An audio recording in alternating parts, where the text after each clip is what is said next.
尊敬的推友们、网友们，大家好！这是文贵5月5号对我的推友们和网友们报平安的可感谢的视频。今天纽约下着雨呢，但是很舒服，因为昨天我和秦伟平先生共同录制了一个5·4青年节的这么一个节目反应非常好，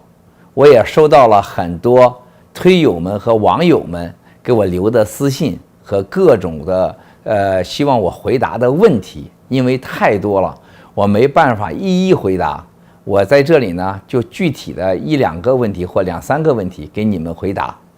那么，特别是网友们一直在关心着我的这个现在爆料，还有这些录制视频和这个各方面的团队都很感兴趣，各种猜测都有。我也看到了很多人呢。特别是说到这个，以为我旁边有多少的团队都在猜测。我希望你们呢不要浪费时间。这个我可以告诉你们，这不是秘密。事实上我有这个3个部分。就我爆料这个部分，因为绝大多数涉及到中文，而且呢都涉及到核心的机密，所以这一部分上我们一个外国人也没有。那么主要的，实际上大家可能无法相信。所有的你们看到的，从爆料开始到今天，严格讲，从开始的1个半人1个半就是我加上另外半个人，到现在的2个半人。为什么这么说呢？从一开始的时候就是我一个人，所有都是我操作的，就是我的跟着我这个厨师在旁边帮我做机器而已，没有一件事情是让别人帮助我的。后来呢，为什么2个半人了呢？因为这个在1999年那一次事件当中，我在美国待了将近1年的时间。那个时候我带出来的在裕达跟了我将近10几年的员工那么他们现在正式已经移民到美国了入了美国籍，还嫁了美国人，而且他们的家人也是被残害的人，他们一生也不会再回美国了。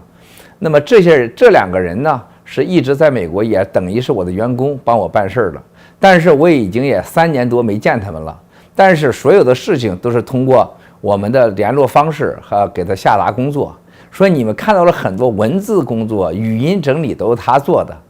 那么另外就是大家经常从我这个录制节目当中呢，能看到有个影子在晃，穿围裙的就是这个厨师，他算半个人。所以说这是我的所有爆料的这方面的团队。那么另外第2个层次呢，就是律师还有这个律师呢，全部都是外国人一个咱们中国人也没有，包括也没有华人，美籍华人。因为这些人呢，他们要看我所有出去的文件，那么看这些文件的人呢，只接触文件，不能谈其他的事情，其他的事情他们也不知道，这是为了信息安全，也为了这个法律上的这个安全。那么第3个大家可以看得到的是，就是我的警卫保镖这个团队巨大，包括了司机，包括了这个外籍厨师，包括了外籍秘书、外籍员工和外籍行政。那么这个团队呢，他根本不接触我爆料的事情，这就是大家很感兴趣。但是你们可以看到，我为了安全和保密，基本上进行了物理性的隔离，就是做文件的事情，人不去碰视频，碰视频的事情不做文件，管行政和警卫的不去管文件，管文件的人不去管行政警卫。这对我来讲既是安全的，也是高效的。包括所有的决策呢，都是我和不同的人呢直接下命令。所以说，希望网友们和推友们不要在这事情花费你们的精力和时间，这个不重要。文贵经历了那么多事情，会把这事情处理好的。那么昨天我们就是纽约晚上的时候，这个北京呢证监会发言人正式公告了这个对北大方正证券李友等人这个终生进入证券市场的这么一个公告和惩罚，还罚了30万人民币。那么很多呢北大方正的投资者嘛，纷纷的给我发信息，让我怎么看这个关心的是比较多。就这个问题呢，我谈以下几个看法第一个，这个所有的惩罚，大家看到千万不要被他们蒙骗了，因为李友在里面所有涉及的犯罪，我未来会将公告的，绝大多数虽然说无罪释法，但绝大多数细节和内容根本没有惩罚他，因为为了掩盖向他们跟他真正的有巨大利益关系的政治局委员、常委们、证监会、银监会、上海银行、北京银行啊，还有建行这些金融机构，还有它的融资所给的回扣，还有帮助他办这些特殊的执照啊，帮助他掩盖这些内部交易啊，这个关联交易、虚假上市、这个操作股市，这些都是他们共同的利益，这些他们并没有说，他们都是保护起来了。那么大家看到的这个所谓的证监会的惩罚，这只是糊弄了你们这些小股民，用这样所谓的惩罚的方式，坐实了李友非法所得的合法性。那么我必须要问的一个问题是，大家看到了他所公布的李友从上市一直以来就用虚假信息欺骗了所有的股民，当时的股值，当时的股票它1块多钱，从1块多钱曾经炒过10几块钱，10几块钱炒到3块钱，3块钱、4块钱、6块钱，起起伏伏啊，起起伏伏。那么其中更重要的事情，他是一开始就非法代持。这非法代持是谁呢？是北京大学啊，它是以国营的企业出来的。那北京大学是一个重要参与方。那么再一个，它所有的这些从北大方正证券间接的和直接的这个关联交易当中，包括了北大医药啊、北大科技啊，这个多个他们的上市这个公司，他们互相拆借、互相作假、互相做假业绩啊，互相关联交易。那么这个股民是多少钱呢？被骗了多少钱呢？大概现在李友获得了纯利润，现在最起码我估计在1500亿啊，1500亿，这些钱都在李友手里边呢。这个大家上次看到了这个大连法院判决罚没7个亿，那是账上仅仅北大医药我们这代持这件事上，他获得了一部分钱而已，那都是骗这些傻子，还有这些草根，还有小股民们。那么这1000多个亿包含了这个几个公司的非法所得，但不包含像这个其他的政治局和常委的股东这些人的所得。那么在他一次次的这个做高做低操作股市获得的利润，那是巨大的利润。那么通过了大连的这个所谓的司法判决，通过了证监会这个罚款的决定，就将这所有的这些人的非法，这李友和政治局委员、常委们所有的这些非法所得全部给掩盖了，给合法化了。更重要的事情，我接着再问一个问题：既然从一开始北大方正证券就是欺骗了所有的小股民，包括欺骗了证监会，那么他的帮凶是谁呢？北京大学。北京大学还有一些这些政治委员、常委股东，包括立德科技什么西藏的这个什么公司多个公司、几十个公司、上百家公司，还有几千个个人。说到这里呢，我要说，未来我会把这个方正在2013一直到现在的股东名单我会公布出来，让大家知道这到底谁是他们的股东，他们掩盖不了的。那么既然是我再返回来说，那么这些人都是他的这个犯罪的胁从犯，谁来追究他们的刑事责任？谁来追究他们的这个经济责任？那么李友被判有罪，但没有罚，让他脱了罪。那么他的胁从犯，北京大学、证监会这些人是否该承担责任呢？那么咱们的小股民是否有权利向他采取诉讼呢？是否有权利追回这多年来被他们一次次高低操作做空做高的操作，这非法获得的利益和利润呢？那希望小股民你们想一想，你们完全有这个权利，你们可以向证监会、向北京大学、向教育部，你们要起诉他们。你们这个起诉是很关键的，而且我还给你们建议一个方式，从过去的大概7、8个月来，这个北大方正证券作为沪港通这个交易的其中一只股票，它已经被海外股票买了超过12%的这个12%的股份，已经变成了海外股份。那么你只要到香港去买上1股的方正股票啊，1股就行，你就可以在香港起诉他，因为你在大陆起诉他很难，证监会啊、政治局委员、常委啊，这个公检法都保护他，因为他们是一伙的。但你到香港起诉他，他一定没有办法。我跟你们说这个建议的时候，你们想过没有？你们拿走方正证券的1块钱，我就拿走了我23%，因为我持有23%的股份。就这样，我要给所有的股民们，你们太不容易了，你们被这些大鳄给坑得太惨了。大家没有计算过这一次次的这些年被操作的他这几只股票怎么骗走你们的钱，而且这几只股票根本没有想过经营，通过北大科技、深圳这些公司、武汉的公司、江苏的公司互相做假账，然后一次次的在这个做高的时候他吸你们，然后做低的时候他在做空，永远他是赢家。李友仅仅用你们这些人的钱，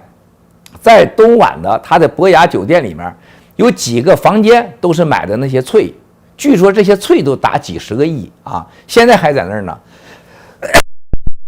包括特别是我听说的，他喜欢字画，很多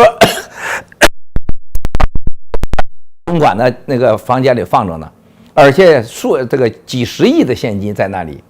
而且他在深圳、上海有着无数的豪宅，这些钱全是这些小股东们、股民们用血汗钱是被他骗走的，这钱来买的，骗走的钱来买的。你们一定要为自己的利益、为自己的公平，你们要勇敢地站出来。我作为第2大股东，我会支持你们的，而且我愿意到法庭作证，我可以拿出我们作为股东的所有的证据来帮助小股东。你们任何人起诉北大、起诉李友、起诉北京大学、起诉教育部和证监会，我全力配合，我全力配合。这是我对昨天证监会惩罚北大后我的愤慨和感想。我又一次看到了这个政府和这些大鳄们，还有这真正的所谓的白手套们，怎么骗这些草根，怎么骗这些百姓的，而且用合法的手段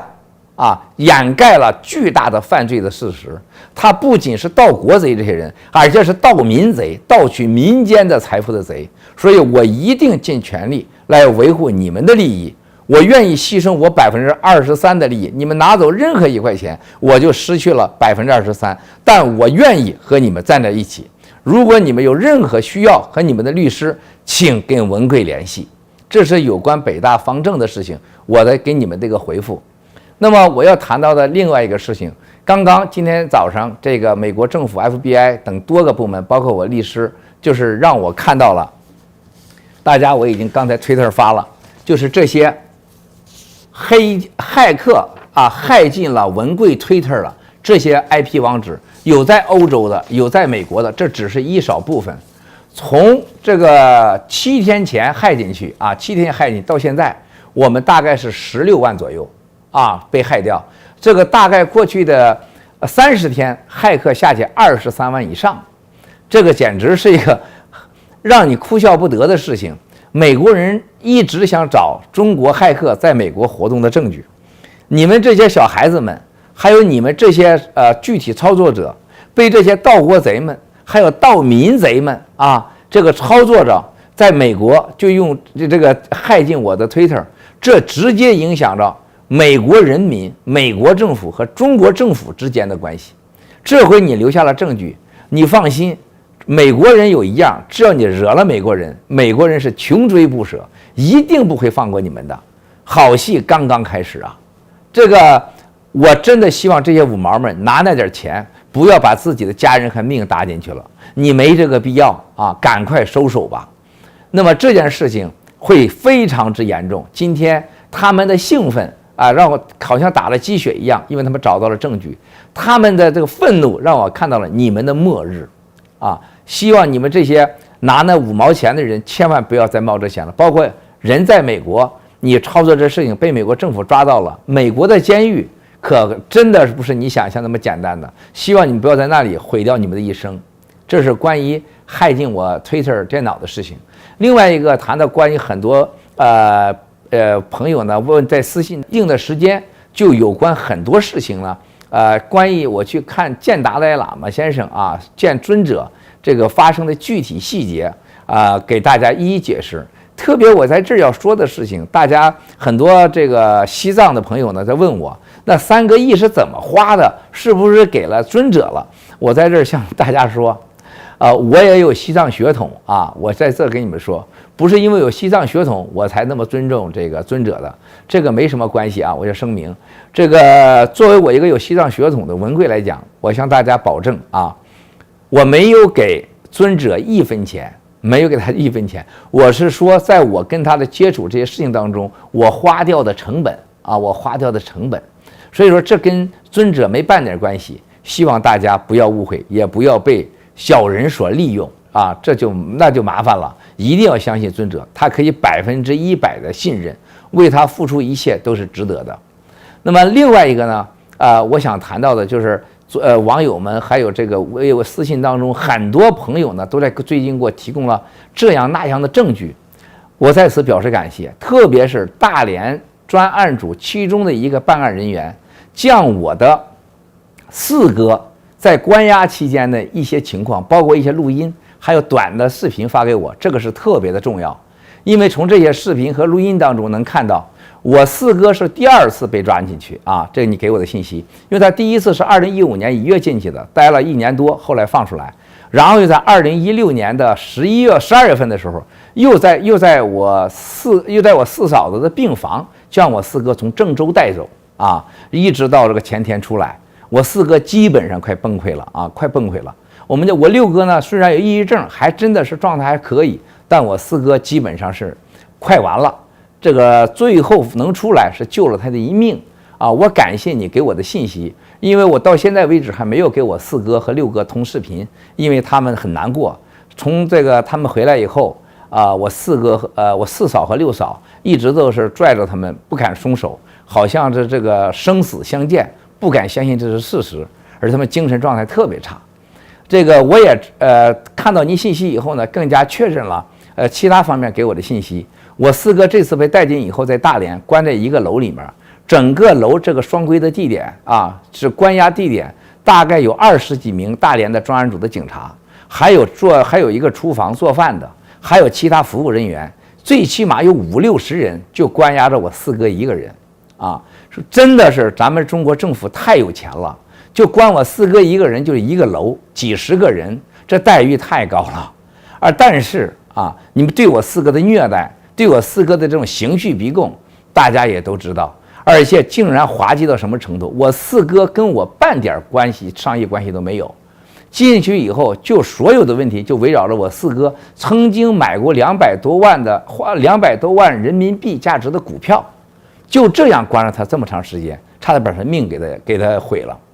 那么这些证据和这些事实，未来我们都会在一系列的这个事情当中会爆出来。我也特别希望，如果你有更多的话，希望你能再给我一些而且我没办法回报您，就您用了匿名的方式。如果您能看到我这个视频，我希望你给我一个联系方法，我一定要付一定的费用。因为这个不付钱的这么重要的信息，你冒着生命危险，为了正义，这个文贵是真的是寝食难安，不好意思啊。另外一个呢，这个推有网友在关注到这个我4哥6哥回来的事情，议论很多，认为我什么妥协了、放弃了。我想给大家说的事情，这2-3天来，从我4哥6哥回来，这个我们家的事情实在太多了。这个昨天的晚上的时候，我太太给我打了个电话，这个简单给我说了一下，因为我母亲是一直在这郑州了，为了躲开这事情，昨天从郑州坐火车回到了北京。我将近90岁的母亲，那你们去想一想，她是什么样的状态？这个头2天大家看到我哭，就是因为，所有的我母亲的警卫和我母亲的服务员都告诉我说，我母亲真的可能是撑不了多少天，每天都哭。我母亲虽然80-90了，眼睛不花，但是现在眼睛哭的都看不见了。这是为什么我很痛苦因为她一直惦记着我4哥我6哥，因为他们身体非常的差。那么包括我大哥的一个女儿，他的我的侄女一直关在开封也3年了，快2年多，快3年了。那么我母亲最待见的这个孙女儿也一直在惦记着啊，这些造成了我母亲几乎也快崩溃。这是为什么那天你们看到我哭这个原因之一吧。那么我母亲昨天坐火车到达了北京呢，我太太和家人去接的时候，我母亲一直就哭。这个我太太说呢，我母亲在哭当中呢，这个都尿了裤子了，都失禁了。然后呢，我太太觉得我母亲真的是，如果我4哥6哥再不回来，可能我母亲真的是活不了多少天了。所以这种感受呢，希望推友们、网友们一定要切身的想一想我的处境啊，这真的对我们的家人影响太大了，对我们的家人这个带来的伤害，我是没有办法弥补的。所以我想给推友们所有人一个建议，文贵呢做了很多过去的防护措施，那就是过去的几十年来，我的企业、我的事情、我的社会关系，从不让我太太、我女儿、儿子和家人参与，从不让从来不让。我就是想到过有今天，不要株连九族。但是你们看到了，即使这样，无罪照罪，没有证据照证据纪委加公安，权力大过了天。这些盗国贼们同样是株连九族，要灭我们全家的口如果说文贵不去争取，如果文贵要不吱声，这些人都是烂了土里边的，也世界上没人知道。所以我也给推友们说，你们要站在一个人的角度考虑我的感受同时我们家有经历过这几十年，弟弟的被警察枪杀，我的这个父亲文化大革命被下放到东北，腿被打断2次。然后呢，我母亲当年被吓成了神经病，吓成了大概2年神经病。那么我的大哥、我的4哥、我的5哥被人家身上砍了很多刀。说你看到我哥哥现在脸上、身上都是刀伤，最多的我4哥大概10几刀就差一点毙命。说我们家这种血的这种经历，又摊上了我这种多次这样的事件，所以说完全是我没办法再让我的家再承受更多了。那么我有理想，我希望报效这个国家，我希望实现能推动依法治国，然后能代表草根们争回到我们这些草根们和私营企业家们的尊严。那我要具备一定的能力和实力，同时更重要的事情，我必须要保护我的家人。我给我家人带来的痛苦实在太多了，所以说这个我的侄女还有我的这个员工们，很多人还都没有回来。特别是我们员工现在几个年龄大了，都跟了我20几年的人，我们的保卫部的副总，我们的这个财务总监，我们另外一个财务总监，还有一个我们的财务经理，他们的家人也接近了崩溃的状态。所以说作为我来讲，现在这个压力是巨大的，而且这个压力呢，我永远不会让我妥协，但是我必须要全方面的设身处地的感同身受的考虑到他们的这个感受和他们的这种痛苦，我才能配做这个身份，也配做他们的老板，也是我应该作为从任何角度都应该去做的。那么现在呢，我的家人呢，虽然4个6个回来了，很多人现在还没有回来，那么我们家的痛苦一直在延续着，而且我的家人现在都不能出境，我的员工几千人和家人不能出境，这种痛苦是每秒钟都在影响着我的感觉，每秒钟都让我身心不舒服，极为痛苦。同时我还面临着各种这样那样的威胁，不管你们怎么样劝我，也不管你们怎么样的给我建议，你们一定要相信文贵。文贵今天所面临的事情不仅仅是我个人的事情，它代表了中国的私营企业家的遭遇，它代表了中国草根们这个有了一定的成就以后所面对的困难和挑战，而且也代表了我们这些草根们和穷人们，包括现在像我这样的人，这些整个的被残害、被以黑反贪、被以贪反贪、以警治国，对我的这样的这么一个遭遇，实际上是一面镜子。还有的，我觉得是通过这次我的爆料，我维护我自己的权益和我员工家人的权益和尊严，我所有的奋斗，我所有的付出，都将是为了推动依法治国，依法治国，反对那几样这个各种的盗国贼们呢，利用各种手段绑架这个国家，绑架这个整个人民，也是挽救这个国家走向灾难。这个大目标我一定不会放弃的。当然了，这些大目标我们要和平的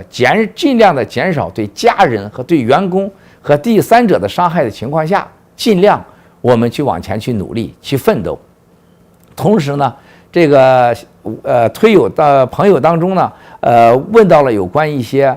其他方面，比如说最近的为什么不提这个了，不提那个了？我说过，3周以内我不爆新料，3周以后我可能要爆的料也会超出你们想象。关于有些人说这个五毛们讲有没有爆料，是不是这个有证据，爆料是不是震撼，我可以再说一遍，我不在乎任何人对我的评价。我现在爆过的料已经是创造了历史上多个前所未有。我现在已经爆过的料已经深深的影响了这些盗国贼们。接下来将爆的料和全世界的新闻发布会那更超出你的想象。而且是今天我的团队强烈建议我们这个全球发布会往后推迟，因为他们和这个林肯中心正在约时间，同时我们的舞台上的这个布置，包括这些视频、文字，还有银行这个转账支票，还有转账的流水单，还有这个银行之间的开户资料，都需要一次一次再认证。那么同时也这个安保也非常之重要。同时我们邀请了多个都是敏感人士、超级人士，这些安保措施非常之重要。我们可能是往后会推，但这个全球新闻发布会一定是在世界上前所未有的对一个国家、一个体制和做过的体制，还有一些盗国贼们做过的坏事、犯过的罪，立体性的声讨和提供全面的证据，这会让世界真正的全面的了解中国过去5年发生的事。同时特别重要的是，过去5年这个也有很多是好的反腐的这个情况和反腐的案例也会得到表扬，但是很多人是被政治打压、排除异己、政治陷害，这些证据也都会一一展示出来。当然了，我再次说，对这几个社会的敏感案件也会这个有证据的情况下，我们会给他们时间，让他们呼吁。这是一个世界级的全球新闻发布会，不是某件事，不是某个人的。我们现在越论这件事的时候，我们越兴奋；我们越讨论这些事情的时候，所有团队的参与的人呢，他们越兴奋。特别是这些国外的这些PR 公司这律师团队这些人都很兴奋。很多人在我们谈价格的时候都不愿意谈了，说这样的事情我们如果能付得起钱，免费都可以。所以这是一个真正的正义的一个全球新闻发布会，一定会影响世界，影响中国在未来很多年怎么来看待反腐，怎么看待过去的这5年。那么所有的推友们在私信里问我的很多问题呢，太多了，我真的没办法一一回答。那么私信里边呢，很多朋友还是要把我的推文转发给我，我希望你们别再转发给我，我看不完。我每天都看那么长时间，我每天只能睡2-3个小时，我眼睛都看得都懵了。再一个呢，千万的推友们不要在里面再问我一些跟我这个爆料没有太多关系的事情，因为这个没太意义。比如说很多人问我到底文贵行不行，这个真的别再问了，太多了。文贵行不行，我要不行他们也就不那么说了他就说我行了。我行不行跟我爆料，跟他们是不是盗国贼，是不是坏人，那没关系和我爆料真假没关系。文贵是什么人，坏人好人没关系我们还是要对这个事情的本身高度的关注，这样呢能拯救很多受害的同胞们，能给中国社会带来积极的改变。所以私信当中呢就不提这些事情了，这个不好这个希望大家能够做一理解。那么接下来呢，这个我在未来的每天也会报平安的视频当中会提到一些即时发生或大家高度关注的事情，会尽可能给你们答案衷心的感谢所有的推友们、网友们对文贵的关心和担心和关注，一切都是刚刚开始。大家先耐住心，我们才几个月。我们的爆料的第一集我就说过，2018年5月份是第1季的7集完成，然后我们进入第2季，给文贵3年的时间，你们再给文贵做出评价。现在评价太早了，太草率了啊！文贵会用事实，会用3年的时间给你们一个真实的文贵和我爆料的真实的目的和爆料的能力所有的答案。谢谢推友，谢谢朋友。